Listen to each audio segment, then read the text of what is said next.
Welcome to tonight's story. If you've ever driven past an old bridge at night and felt like something was watching from underneath, you might want to keep your lights on for this one. They called it Hollow Bridge. It sat at the edge of a small town in Kentucky, over a dry creek bed that hadn't seen water in 20 years. Rusted tracks ran above it, where freight trains used to pass, and below was a narrow road barely wide enough for one car. Every local kid knew the story. If you walk under the bridge after midnight, you'll hear footsteps behind you. And if you turn around before reaching the other side, you'll see who's following. It was the kind of legend teenagers laughed about, until one of them decided to prove it wrong. That night, it was 4 of them: Ethan, Kyle, Mariah, and Dylan, bored on a Friday, parked near the woods with cheap beers and nothing to do. "You know, it's just a story," Kyle said, tossing a beer can out the window. "Some homeless dude probably started it to scare kids off." Mariah laughed nervously. "Still, my cousin swears she heard footsteps there when she was younger." Ethan leaned forward in the back seat. "Then let's find out." The other 3 looked at him. Ethan was always the one who pushed things too far, the one who jumped from the quarry cliffs first, who snuck into abandoned houses just to film TikToks. "You're serious?" Dylan asked. "Dead serious," Ethan said, grinning. "We go to the bridge. One of us walks through, alone, no turning around. Easy." Kyle smirked. "And if they make it?" Ethan shrugged. "We film it. Prove it's all bullshit." The road to Hollow Bridge was dark, swallowed by trees. Their car's headlights barely cut through the fog curling up from the creek bed. The bridge looked ancient, steel beams streaked with rust, graffiti faded into the concrete walls. They parked at the far end, engine still running. The silence felt heavy. Even the crickets stopped. Ethan stepped out first, holding his phone like a flashlight. "All right, who's going first?" Mariah shook her head immediately. "Hell no," Kyle laughed. "Fine, I'll do it. What's the worst that can happen? Some raccoon breathes on my neck?"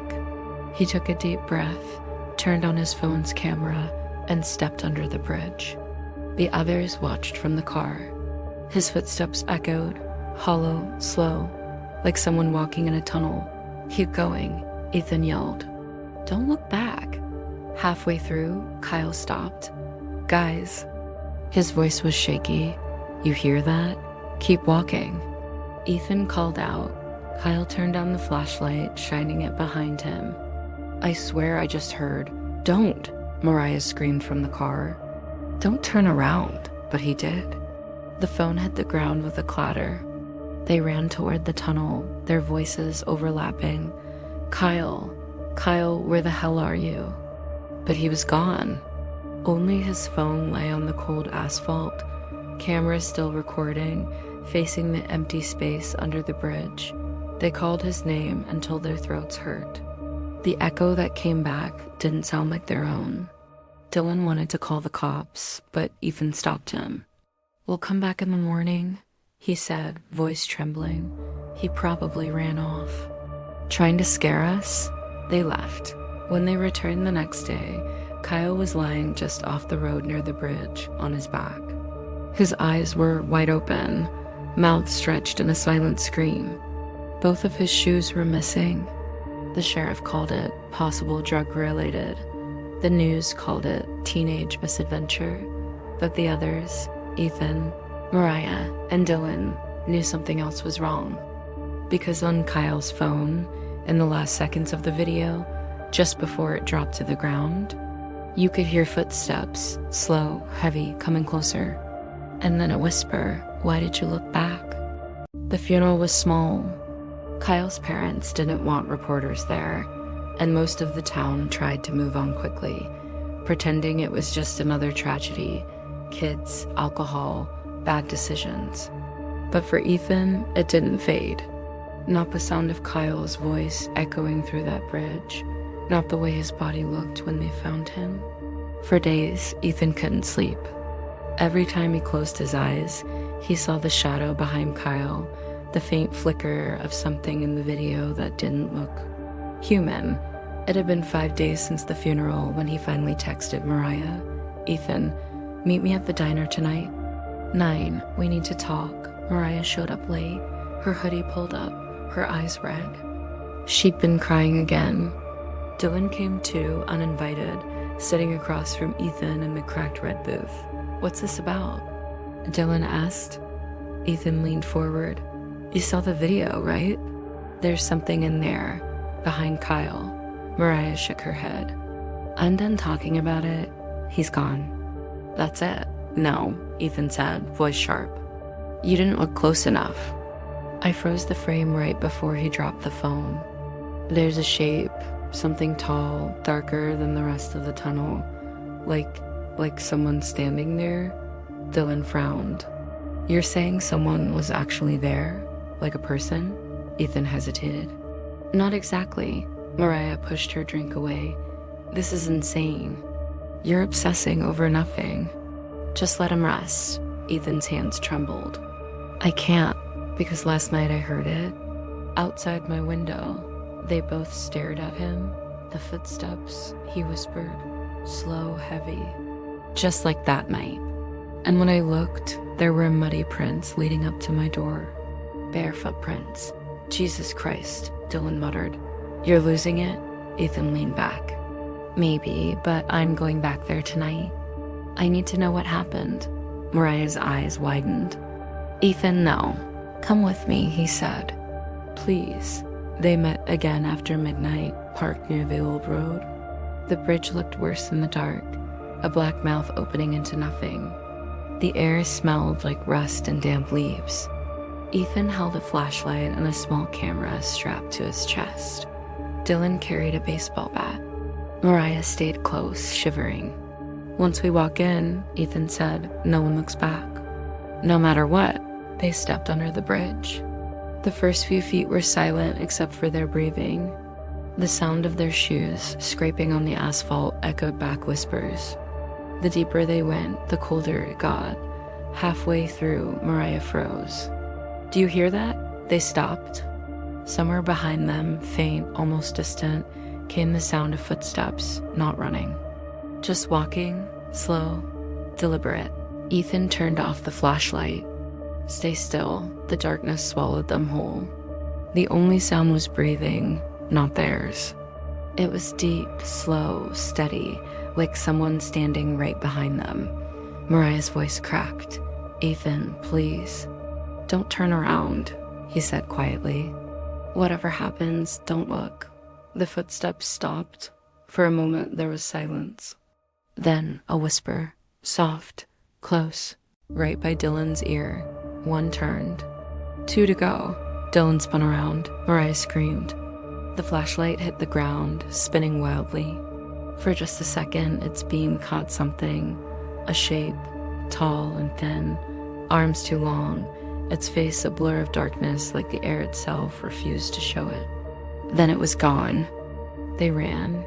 They didn't stop until they reached the car, gasping, shaking, crying. Dylan wasn't behind them. "Where is he?" Mariah shouted. Ethan turned in circles, scanning the road. Nothing, just fog and silence. He finally whispered. He turned around. Mariah's hands covered her mouth. "We have to go back."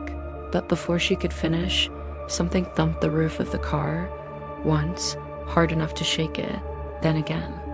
Ethan looked up through the windshield and his blood ran cold. There were 2 bare footprints on the glass, upside down, as if someone was standing above them. Ethan didn't remember how he started the car. His hands were shaking so badly he could barely turn the key. The headlights flickered across the trees as they tore down the dirt road, gravel spitting under the tires. Mariah sobbed in the passenger seat, repeating Dylan's name like a prayer. When they finally reached town, Ethan parked outside the old gas station and just sat there, gripping the wheel until his knuckles turned white. The night air pressed down heavy and silent. Mariah wiped her eyes. "We have to call the police." Ethan shook his head slowly. "And tell them what? That a ghost took him? They'll think we're high."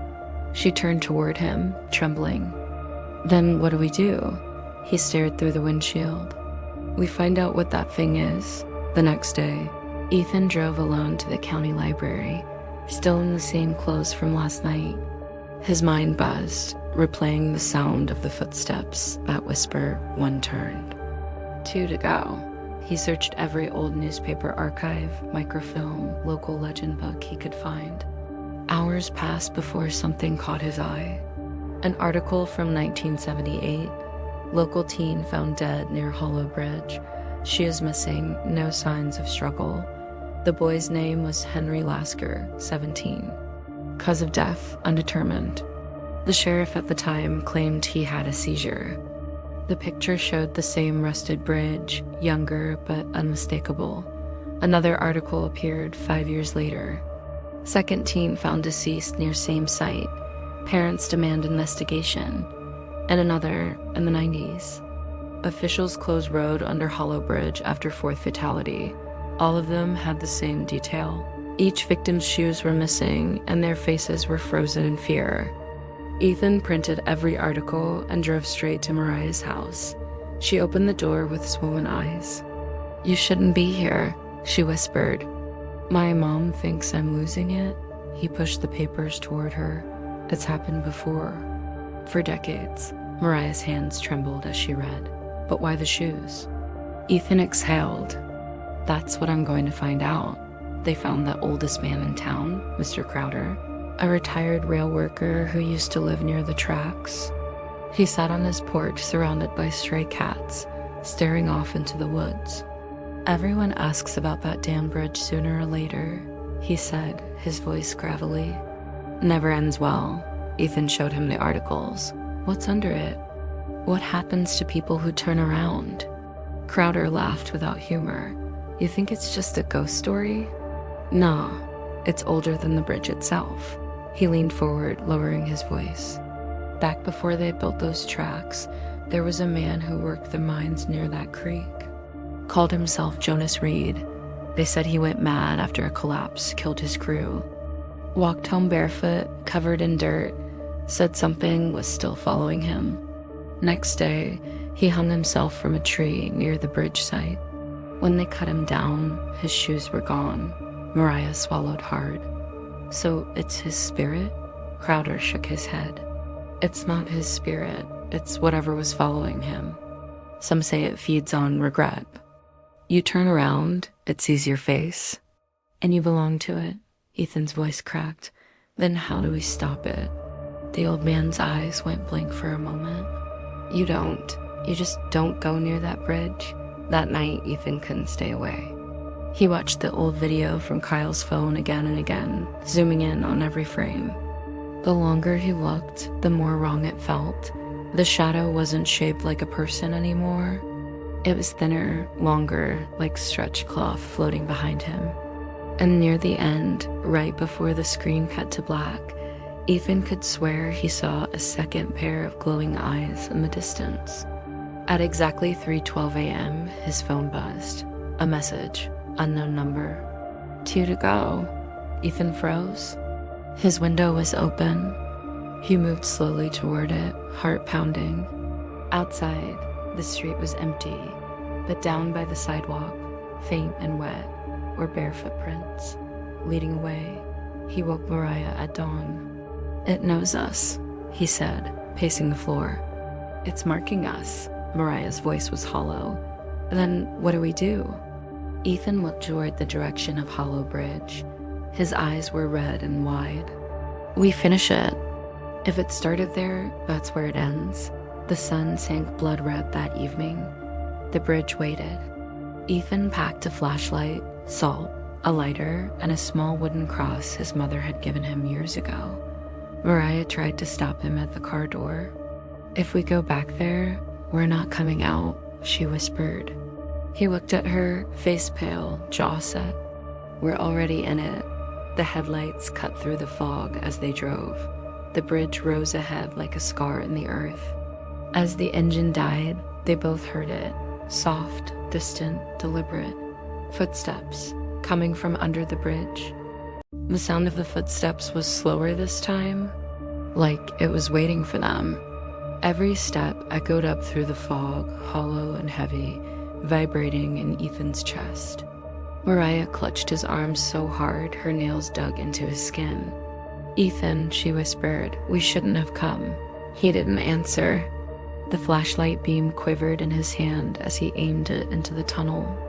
Rusted steel glowed in patches. Beyond that, only darkness.